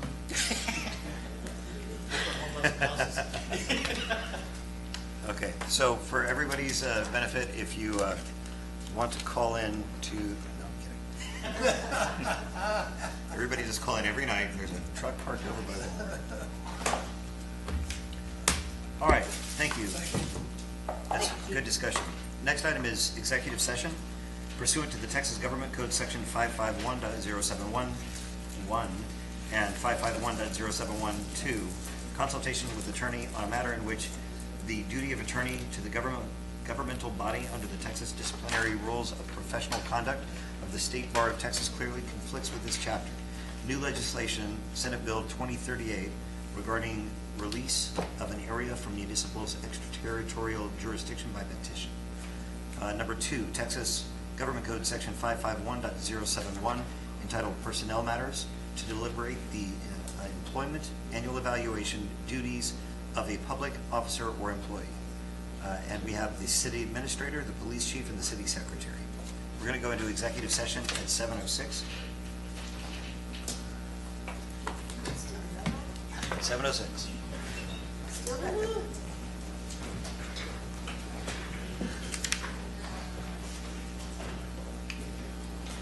Live stream is still on if anybody stays. Audio is paused.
What I'm gonna do is say, if you guys wanna look at it, I'm gonna do this house about something else. Seriously? Live stream's on, right?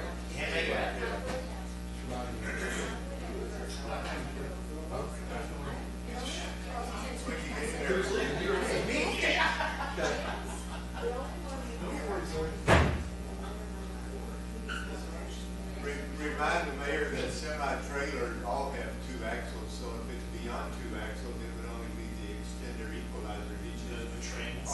Or the big train. The road trains. Some of them have three, but very. He just kept saying the trailer. The trailer could be parked there if it was more than two axles. I think you ought to be the one at P and Z, so you can go to those meetings and vote. Now, I'm gonna recommend that. All right.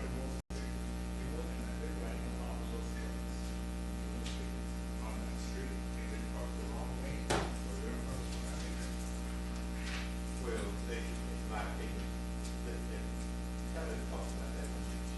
They should, like all the show areas, all the subdivisions, or whatever it was. Here's the words. And, I mean, I've got all kinds of where they have it. And go over it. And you know, road race, and I don't. And streets, I was over and taking real estate stuff for me. I'm sure yesterday. But anyway, I drove up into the, go to the States. They're now working on a house versus 4 or 5 building build. That's only one under construction right now. It's in there for a year. And you start looking at housing, spend 950 houses. They've got 9, 10 things that are in construction. Figure out what it's gonna take.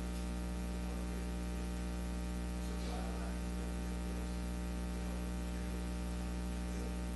I mean, so we don't go down the solution. Outstation, no. Oh, 850 if they can get it. And again, they're towards the back of the retail space on the highway. So what's that all this? Big fast outstation notes. From there all the way almost to the shipping. So industrial stuff, first, that's what we end up with. That'll be in front, and then you got the rest of it goes back, in fact, it goes part of the back and the back end of the outstation notes.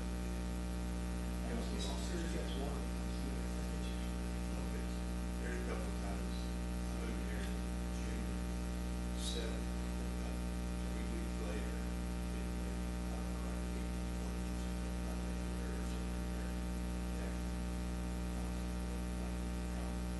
it actually went overtime, and where it goes 471, and the pole gets down about into that working part.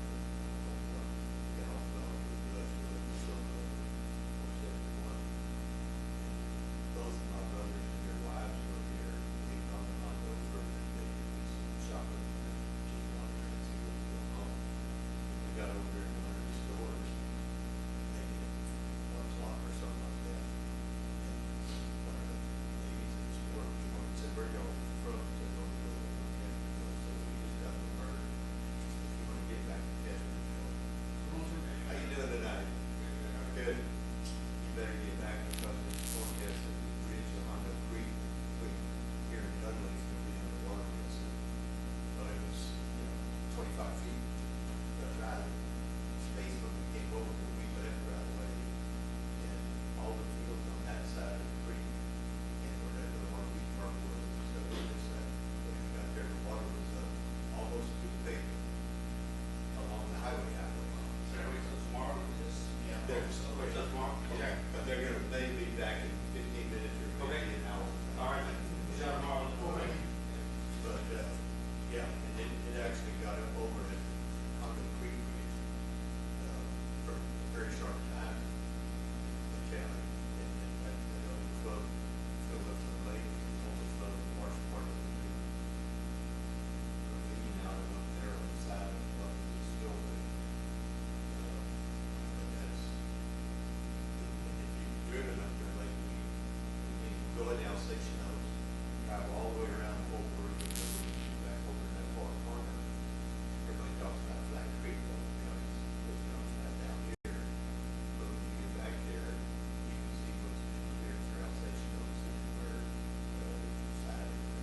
How many people did I promise you that you were trying? Two split. So one cover is, say later, how you want to do it, I mean, it make a difference, but you have to be two, from me, make sure that it's voluntary. I have another issue which I'm working on resolving now, I mean, it's still potential that I thought we had something figured out. Been working on it now.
tell you this, that that's the first city administrative city manager I've ever seen that is recommended by having council meetings. Everywhere else, all the other chiefs don't do it. Well, and now, like all the makeup, where everything's been pushed to them.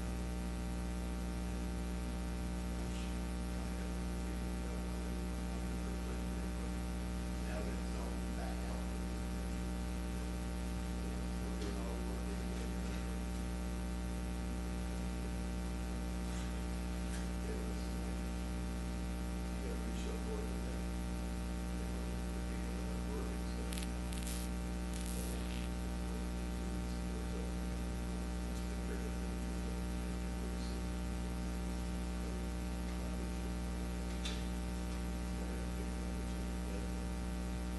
So usually that falls, like, especially if it's good compliance.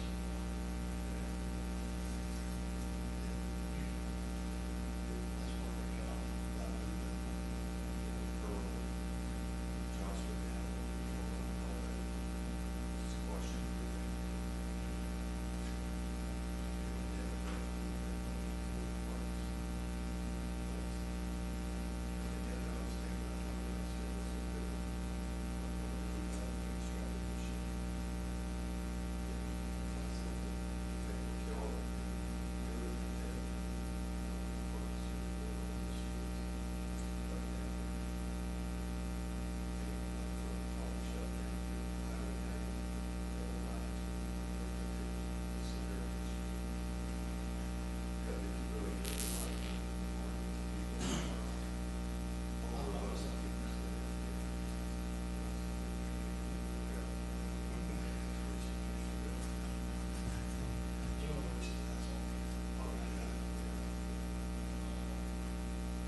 something sort of, my nutrition saying I'm supposed to have anything to meal after something.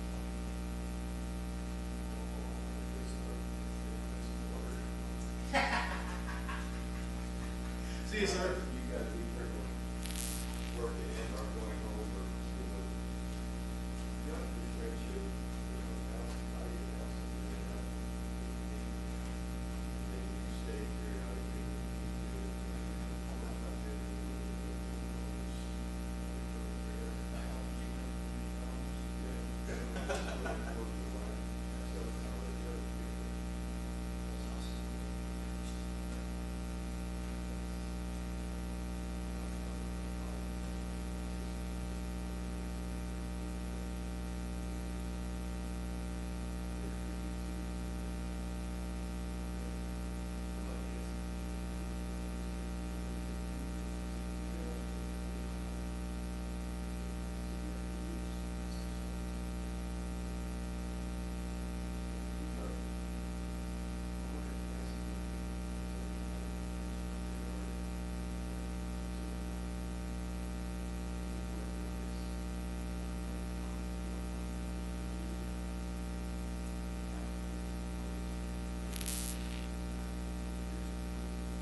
See ya.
This does. Whoever's watching this and has nothing on it. Wake up, Deborah. Oh, no, wait, you're already doing the minutes. Look at that. Are you recording our computers for us? Paul. Yeah, I'm gonna take it. He Oh, okay. texted me and asked me to take it. I didn't time it, but I think I can. All right, tell me when you're ready, Deborah.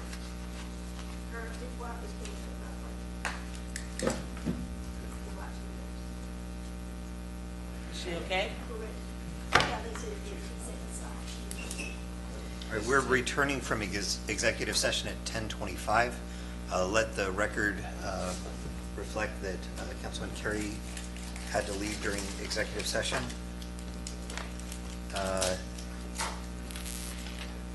The next item, consider possible actions resulting from items posted and legally discussed in executive session. We have no action. And then discussion on future agenda items.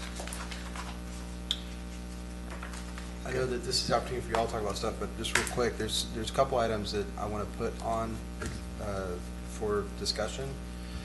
One of them is, there's a couple. One, we're going to update our personnel policies to reflect current practice, so that'll be coming up pretty soon.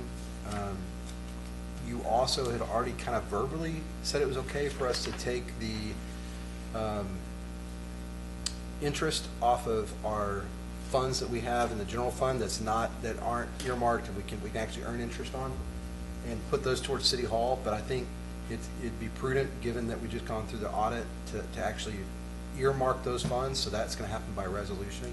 So I'm probably going to bring that forward pretty soon. And then there's one other item. I can't think of it. There's those two. So just FYI, I may have two kind of resolutions to come forward. One will be personnel policies, and the other will be And you're still looking at the historic preservation ordinance as far as we had asked you all to talk to the attorneys to tweak that. And it may have to go before public comment, but it related to a review, not a review process, appeal process. appeal process. Yeah, sure. Yes, Because we I are. don't think, I think that's what she said, is there is a problem with that, and I think we do need to put the appeal process in there. So I need a reminder that that's still on her yes. That one went right off, huh? okay.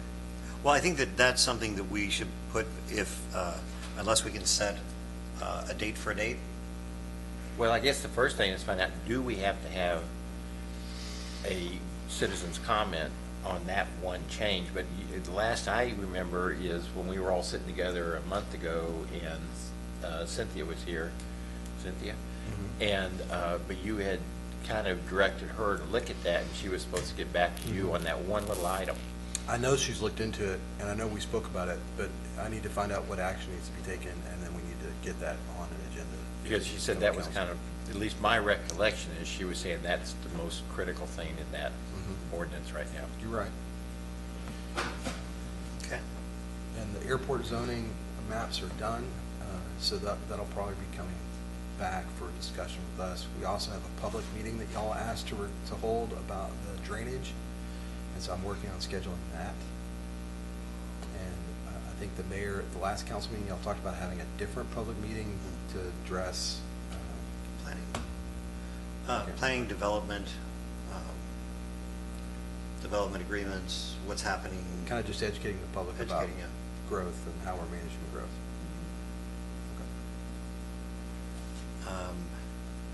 Okay, so we have the two town halls, and we might look at combining those, but that might be really long, so that might not be a good idea. What else? Okay. If there's anything else, please make sure you get it on the pending agenda list. And with that, we are through our agenda and adjourned at 10:29.